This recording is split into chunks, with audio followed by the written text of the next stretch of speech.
Welcome to New Crypto Coin. I want to just go over some news with you guys this morning.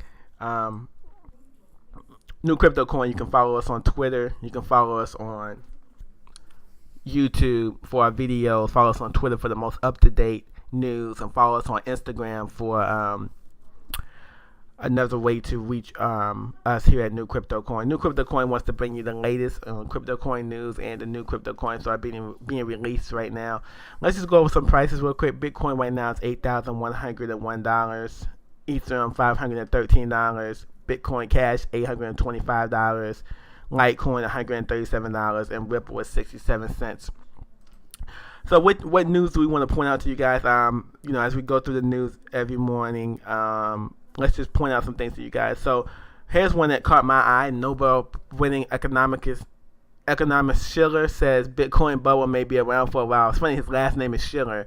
But if you know, Robert Shiller was the guy who predicted the housing bubble, I think accurately.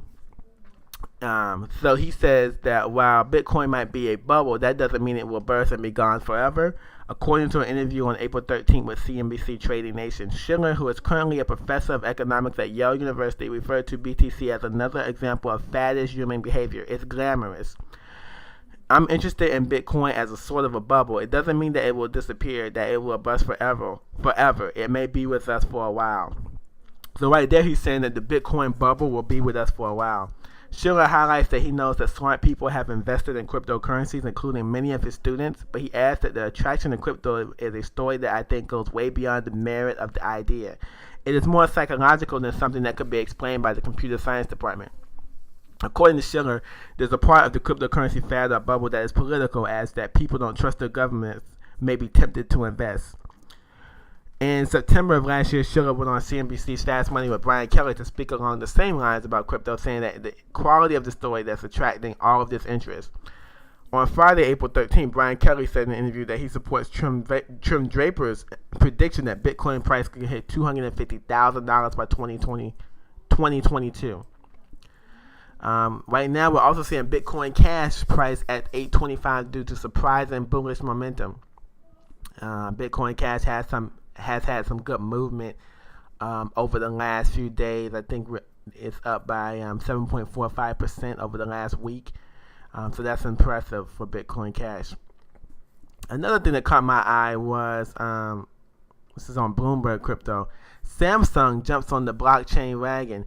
When you see big companies like Samsung and other companies jumping into crypto, well, not necessarily crypto. I think they're more interested in the blockchain ledger system to keep track of global shipment. Supply chain tracking, coins like Walton Chain, Track, Origin Trail, all of these coins, they have a really good chance to be adopted by businesses. And as you see right here, Samsung is considering a blockchain ledger system to keep track of global shipments worth tens of billions of dollars a year, according to Song Kong Wu, the blockchain chief at Samsung SDS, the group's logistical and information and technology arm. The system could cut shipping costs by 20%, according to SDS. And there's a lot of companies are looking at blockchain for tracking cross-border payments, to tracking the life cycle of supermarket chickens. Samsung Group is one of the first global manufacturers to take a serious look at using distributed ledgers in its own operations. SDS is working on the system for Samsung Electronics, the conglomerate's crown jewel. They believe that blockchain will have an enormous impact on the supply chains of manufacturing industries. Who is also vice president at SDS. Blockchain is a core platform to fuel our digital transformation. This is used. Blockchain proponents in the shipping industry say the technology reduces the time needed to send paperwork back and forth and to coordinate with port authorities. Documentation costs for container shipments are more than twice as big as those for transportation, which is working with AP Motor to track cargo movements and automate shipping. A blockchain system may help the company reduce the time lag between product launches and actual shipments, making it easier to respond to rival products and shifting consumer appetites in emerging markets like China. Blockchain, it cuts overhead and eliminates bottlenecks. It's about maximizing supply efficiency and visibility, which translate into greater consumer confidence. So Samsung is a huge company that's considering using the blockchain for its supply and logistic operations. So it's another sign that blockchain is not going anywhere, and more companies are looking at getting into it and using it. Here's another thing I wanted to let you guys see. I think I found it here. There was an article about Barclay thinking about running a cryptocurrency desk. It's funny. Here it is. So all of the banks, right, are saying, hey, we don't want to get into cryptocurrency. But really behind the scenes, they want to get into cryptocurrency, and they're working on getting a desk. I think we had a report a couple of weeks ago of Goldman Sachs, and then we had George Soros. The big guys are looking at getting into this. So British banking giant, I'll read this sentence to you. While the big banks are usually very skeptical of Bitcoin in public, keyword in public, below the radar, they could already be making plans to gain a foothold for themselves in the ecosystem. The latest example is Barclays, that's reportedly asking clients about a possible move into the crypto space. So, and along with that, Barclays maybe making a cryptocurrency desk, or at least they're looking into it. What are they doing here in America? The Attorney General of New York State Office is launching an inquiry into cryptocurrency exchanges.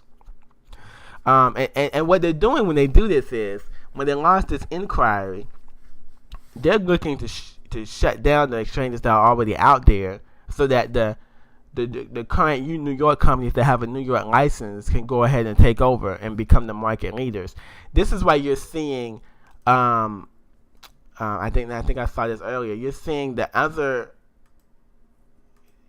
crypto is all about no regulation, but in New York and other places and in these banks, they're trying to get more regulation into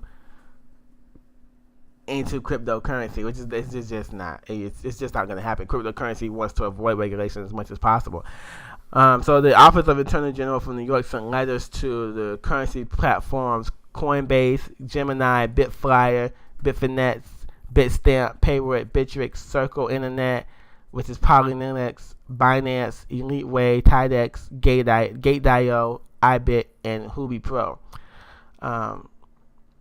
So yeah, the New York's Attorney General is, but this, once again, all of this shows the legitimacy of cryptocurrencies. Once again, so the IMF chief envisions a large-scale shift towards cryptocurrencies. As we keep saying, all of these things point to, more use of cryptocurrencies, more legitimacy of cryptocurrencies. The IMF chief says, here I want to examine the promise that cryptocurrencies offer. A judicious look at crypto assets should lead us to neither crypto condemnation nor crypto euphoria.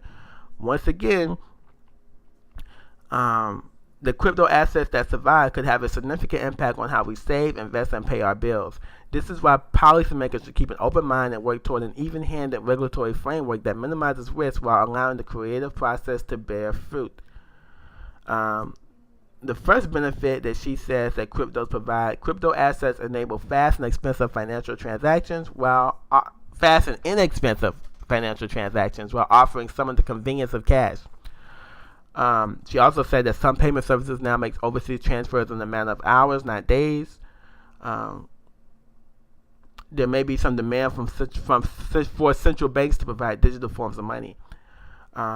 So there is hope that the centralized application spurred by crypto assets will lead to a diversification of the financial landscape, a better balance between centralized and decentralized service providers, and a financial ecosystem that's more efficient and potentially more robust and resisting threats.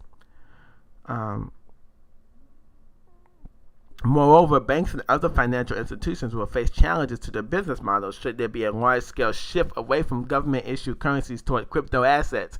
Regulators might find it harder to ensure the stability of a diffuse and decentralized financial system. Central banks might have more trouble acting as a lender of last resort in the case of a crisis. So it's very interesting that she's already has thought about these things. Very smart lady, the IMF chief, and she has once again posted some support for cryptocurrencies, saying that we don't need to be afraid of them, but that we need to allow the creative process to continue. That's the IMF chief. We know that there are 3.5 million active traders. Japan leads the way as cryptocurrency activity soars. Um, so we know that most crypto traders in Japan are aged 20 to 40 years old, with 34% of the group in their 30s.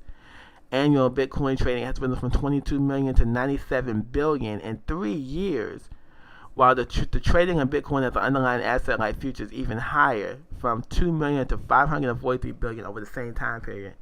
Bitcoin trading is booming in Japan. It is booming. I mean, what can you say? It's just booming.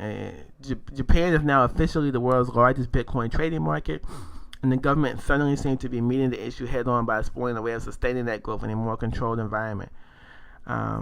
It's just amazing to see how far Bitcoin has come in the past 4 or 5 years. And I think we went over the IMF chief's open-minded, even-handed cryptocurrency policies. I thought that was a big thing to watch. Barclay Bank, doing the cryptocurrency trading, that's possibly at least looking into it. The New York Attorney General trying to get more information on cryptocurrencies. It's amazing, guys. It really is amazing what's going on with cryptocurrencies. I wanted to show you guys something else as well.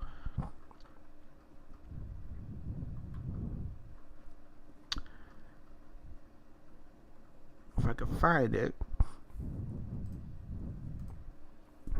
When you go to New Crypto Coin on Twitter too, that's a good way to follow us. The 10 largest Bitcoin accepting retailers. So guys, there are already people who accept Bitcoin now in America. Microsoft accepts Bitcoin, Dell, Dish Network, Expedia, Intuit, Monoprix, Time Inc., Newegg, Overstock, Tiger Direct.